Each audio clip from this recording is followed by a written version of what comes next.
Who do you think wins here, Celtics or Nets? I'm still taking the Celtics because I believe the Celtics are a better team. Now, obviously, the Brooklyn Nets have the two best players in KD and Kyrie, but Jayson Tatum will probably be first-team All-NBA, probably going to get some MVP votes, and Jaylen Brown is nothing to sneeze at. I just think the thing is, from top to bottom, the Celtics have the better team. I'm not so sure Udoka isn't a better coach than Steve Nash. And so with that, I'm going to take them. And I think they're a better defensive team. I haven't loved the Nets defensively all year long. We know the firepower that they possess offensively, and that's what makes them so unique and very difficult to deal with.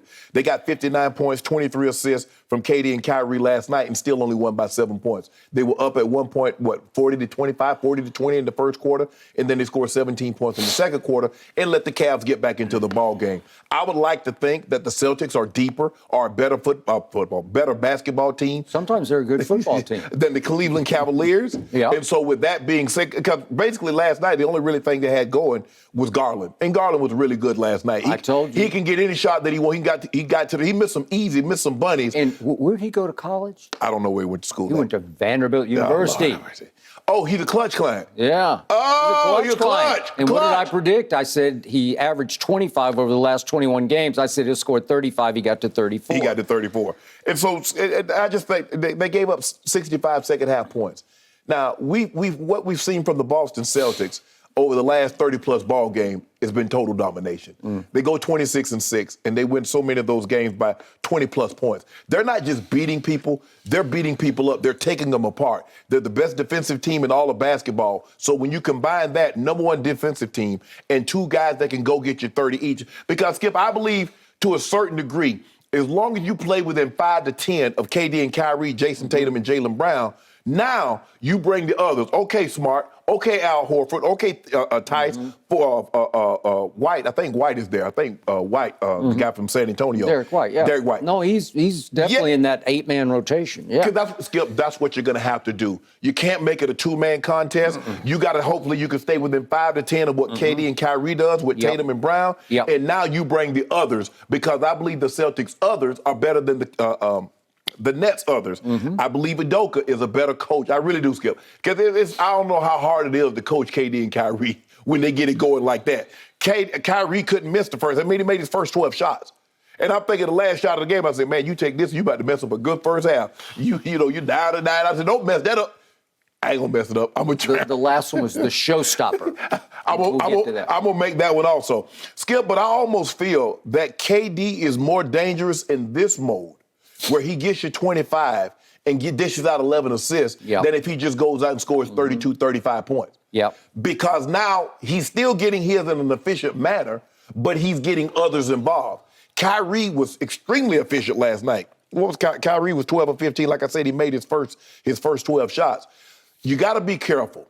I don't know if you're going to let them get 60 points and 23 assists between the two of them. Yep. You're going to have the work cut out for them. But I believe with the Celtics defense and the way they play defense and the way Tatum and Brown and what they've shown me this year, I like the Celtics. I believe they're a better team. I think they're a better coach, and I think they're going to beat the Nets. Beat the Nets. I believe I hear you say Celtics in 5. No, I got them in 6. 6. Celtics in 6, says Shannon Sharpe. Now it is my turn to explain to you why, call me crazy, the Brooklyn Nets are about to beat the Boston Celtics in 7 games in Boston, in Game 7. Wow. I am the biggest fan of Ime Udoka. I said for years and years and more years as he sat at the right hand of God the Father Almighty, Greg Popovich in San Antonio, this man must be a head coach. I have no idea why it took this long, but now, after a slow struggle of a start, which was predictable, they just took off, and they have been the most dominant team in the NBA. Actually, on both sides of the ball. Yeah, from both sides of the ball over, I don't know, the last 30-odd games. Yes. They are destroying, they are laying waste to this league right now. So I think they won 3 games by 40. They did. So what did I like about last night? Oh, I just told you, I told you they won't cover, and they didn't cover. No. Because last night was all about we will flex our firepower, our big two, and we'll do just enough to get by these poor little Cleveland Cavaliers because I think they had little to no respect for the Cleveland Cavaliers. Correct. And in the fourth quarter, if it ever got close, guess who, the best player on the planet, just said, just give me the ball and get out of the way. And he made the shots to stave them off. And he scored 9, and it was their team high 9. Claxton also had 9 in the fourth quarter.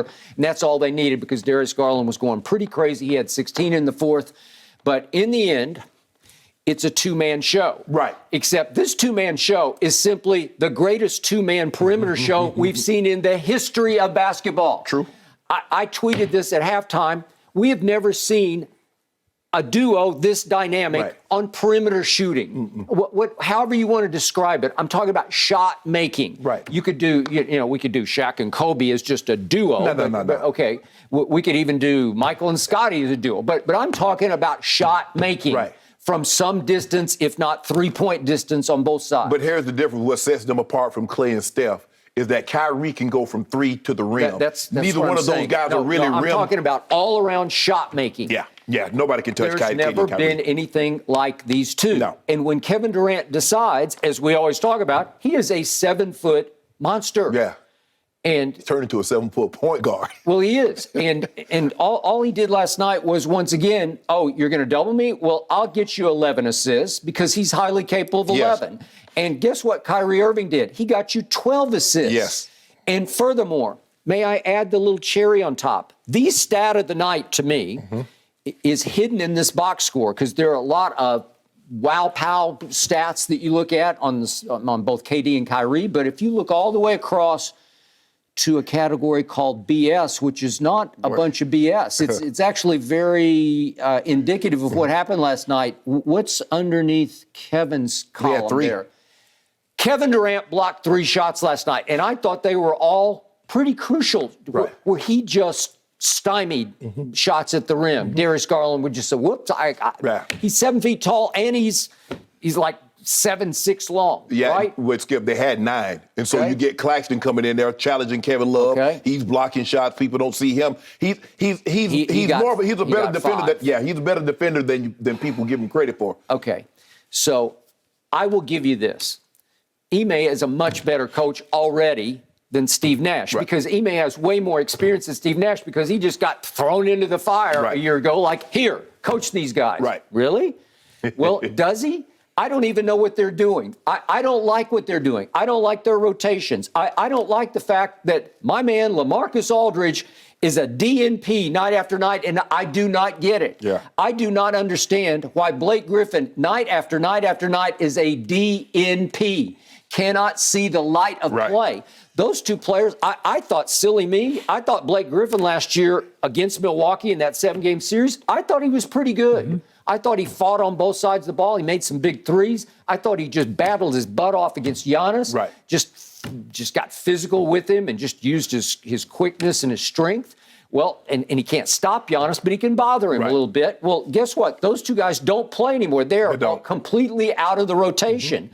So now it's the big penguin, Andre Drummond, and it's... But he's only playing like 18, 19 minutes, Skip. But he still, what did he get you last night? 16 and 8? Okay, that'll work. And Bruce Brown. What do I think of Bruce Brown? I just think he's a basketball player. And he's fearless. And by the way, Kevin had to mildly rebuke him last night after the game because Bruce Brown just spilled honesty after the game. Well, they don't have Robert Williams, and so we should have some advantage in the post. He spilled a game plan. We can attack him now low. Okay, well, isn't that pretty obvious? I mean, don't you think Boston probably knows that? Well, they don't have their defensive anchor. They don't have Robert Williams, and he can be an offensive force also in that he just makes stuff happen inside. Okay, so I look at this and I say, well, why would I think this team had a chance after all the turmoil and chaos it's been through? It's just because in the end, you got two guys that Boston doesn't have. And last night in the first half, those two guys flexed the way you'll rarely see people flex, a duo flex in a game. Because all KD did in the first half was make 4 out of 5 shots, right? And then, as you point out, all Kyrie did in the first half was make all 9 of his shots to give them a 17-point lead at halftime. Skip, if you notice, in the first half, Kyrie had it going. KD said, go ahead. I'm gonna get out your way. I'm gonna give you the rock. He don't. Another reason I love the duo because they don't care, and I think vice versa. Whoever gets it going we're going to feed him. But, Skip, this also goes to show you, this is why Golden State got on that plane and went to the Hamptons. They were never, ever going to beat Kyrie and LeBron again without that 7-foot monster. You see him dancing, that's what he had become.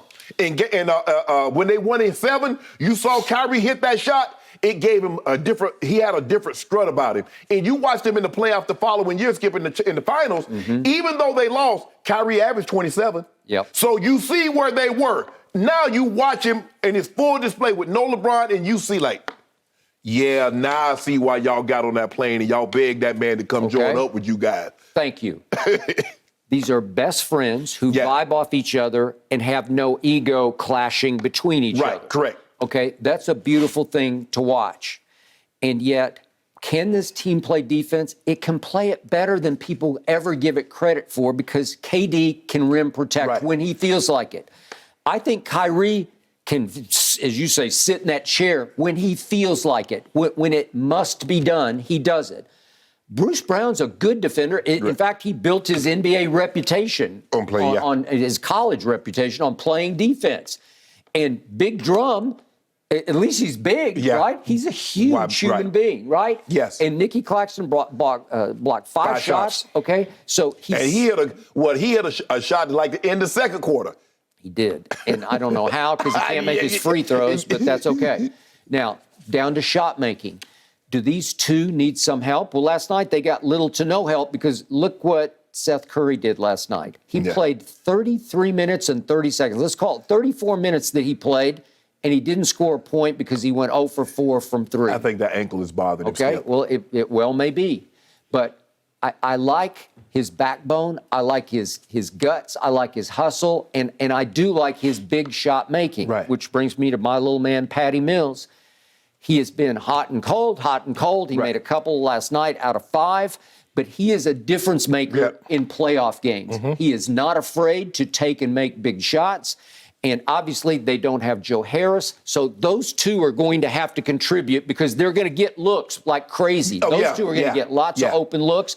And I trust both of them to make open looks. Well, it all depends on how bad Seth Curry's ankle is. Yep. Like you said, Patty Mills is come and gone. There have been games he gets hot, Skip. He'll make 8 of 12 threes, and then he'll have a game where he makes 1 of 8 threes. You make 1 of 8, Skip, you're going to be in trouble because this is what you're going to be asking KD and Kyrie.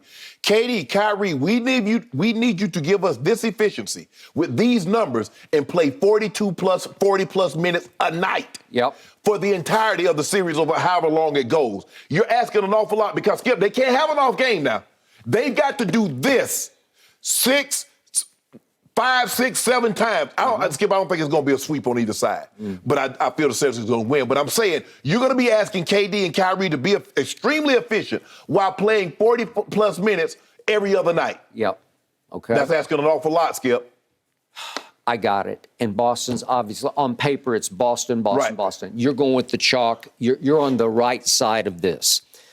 But I can see why people would take the Nets with KD and Kyrie with that firepower they possess. Okay, all they did was roll out a league-high 43 different starting lineups this year, and we all know what they went through with Kyrie. Mm-hmm. No Kyrie. Kyrie, no Kyrie. Vaccinated, no vaccinated. Okay, and it goes on and on and on, and it was a troubled team. And I don't think KD liked it, and Harden obviously didn't like it so much. He's now in Philadelphia. Correct. And yet, in the end, over the last 15 games, they're 10-5 together. Right. They're starting to look like they're vibing. Mm-hmm. They're starting to look like they're clicking and feeding off each other. Right. Well, because of that, I just think they can win a Game 7 at Boston.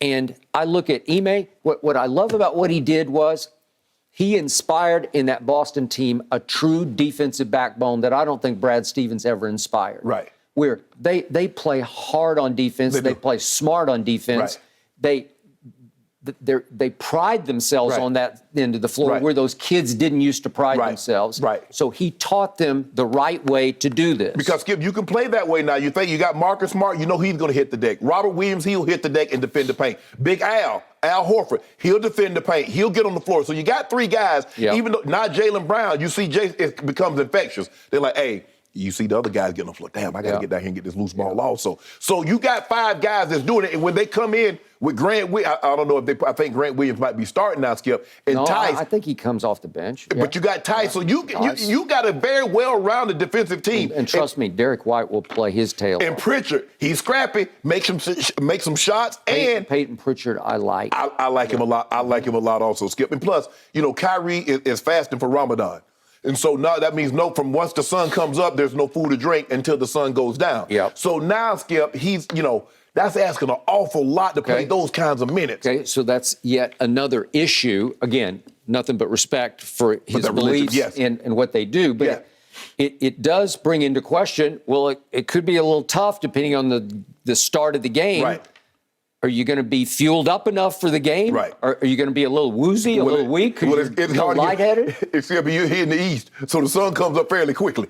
So it's hard to eat enough and drink enough before the sun comes up and until it goes down. You're looking at least, 10 hours? The sun has got to be staying up at least 10 hours in the East. I mean, at least you're not going a whole week. But you're like after sundown, then you can feast. Right. You can do whatever you want. Right. So, but again, it's yet another Kyrie basketball issue that this team has to try to maneuver, navigate around. We saw Akeem Olajuwon do this for years. That is true. And he didn't miss a beat. No. So I just think, obviously, and Kyrie said it's a mind thing. It's his faith. He believes the man that the faith that he has and the belief that he has.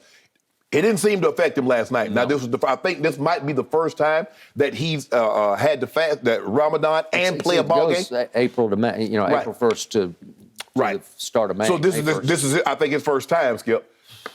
So it's very interesting. I was very impressed what he did last night, given the sort of circumstances. And KD is KD. KD was efficient. And KD, the thing that I love about KD, Skip, he's really never been asked to do what he's been asked to do this year, especially since James Harden has been gone.